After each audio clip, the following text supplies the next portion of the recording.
ময়মনসিংহের বেশিরভাগ সরকারি প্রাথমিক বিদ্যালয়ে শ্রেণীকক্ষ সংকটে ব্যাহত হচ্ছে শিক্ষা কার্যক্রম।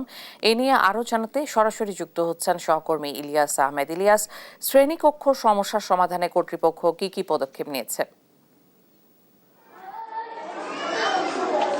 শ্রেণীকক্ষ সংকটের কারণে ময়মনসিংহের সরকারি প্রাথমিক বিদ্যালয়গুলোতে কিন্তু ব্যাহত হচ্ছে পড়াশোনা, পাশাপাশি পরীক্ষাও। কিন্তু আমরা দেখেছি যে ময়মনসিংহ সিটি কর্পোরেশন সহ ময়মনসিংহ জেলার প্রত্যেকটি উপজেলায় কিন্তু শ্রেণী সংকট চরম আকার ধারণ করেছে। অর্থাৎ শিক্ষার্থী বৃদ্ধির সঙ্গে সঙ্গে কিন্তু শ্রেণীর কক্ষ সংকটের কারণে তাদের অনেকেই কিন্তু গাদাগাদি করে ক্লাসে বসতে হয়, এবং শিক্ষার্থীরা বলছেন যে কারণে তাদের পড়াশোনা এবং পরীক্ষা দিতেও কিন্তু অনেকটাই সমস্যা হচ্ছে। এই বিষয়টি নিয়ে আমরা শিক্ষার্থী এবং শিক্ষক যারা রয়েছেন তাদের সঙ্গে কথা বলেছিলাম। তারা বলছেন যে বারবার ঊর্ধ্বতন কর্তৃপক্ষকে সেই বিষয়টি কিন্তু তারা অবহিত করেছেন, তারপরেও কিন্তু কোনো কাজ হচ্ছে না, এবং তারা বলছেন যে যদি পড়াশোনার মান নিশ্চিত করা যায় তাহলে শ্রেণীকক্ষ যে সংকট রয়েছে সেটি কিন্তু বৃদ্ধি করতে হবে। সেই বিষয়টি তারা বলছিলেন। আমি এখন রয়েছি ময়মনসিংহের প্রাণকেন্দ্র গাঙ্গিনাপাড় সরকারি প্রাথমিক বিদ্যালয়ে রয়েছে, কিন্তু আমি একটি ক্লাসে রয়েছি। সেই ক্লাসে কিন্তু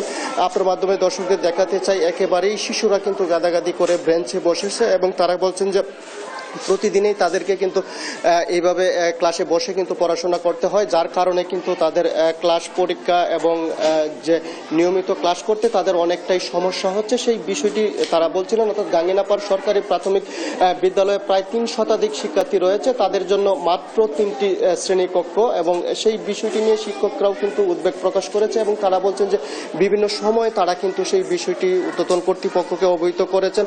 জানতে চাই তোমাদের কি সমস্যা হচ্ছে? আমাদের ক্লাস নেই, আমাদের মাত্র 3টে ক্লাস, আমাদের বসতে অনেক অসুবিধা হয়। আমাদের একটি খেলার মাঠ নেই, তাই আমরা খেলতে পারি না। অন্যান্য স্কুলে খেলা হয়, আমরা খেলতে পারি না। আমাদের অনেক সমস্যা হয় বসতে, এবং পরীক্ষা দিতে অনেক সমস্যা হয়। শ্রেণীকক্ষ সংকটের পাশাপাশি তাদের খেলার মাঠ নেই, সেই বিষয়টি কিন্তু তারা বলছিলেন। আমরা যদি এই স্কুলের প্রধান শিক্ষক একটু জানতে চাই সেই বিষয়ে অবহিত করেছেন কিনা কর্তৃপক্ষ? আমাদের সবচেয়ে বড় স্বল্পতা হলো শ্রেণীকক্ষ স্বল্পতা। আমার দেখা যাচ্ছে যে এক ক্লাসে প্রায় 50 উপরে শিক্ষার্থী, ওদের এক রুমে বসতে দেওয়া কষ্ট, পাঠদান ব্যাহত হচ্ছে। এখন এই মুহূর্তে যদি আমার শাখা না করা হয়, ওদের পড়াশোনার মান আমি ভালো করতে পারবো না।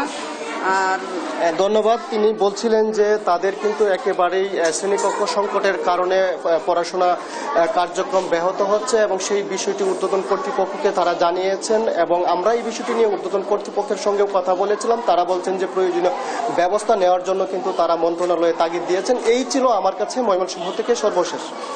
ধন্যবাদ আপনাকে।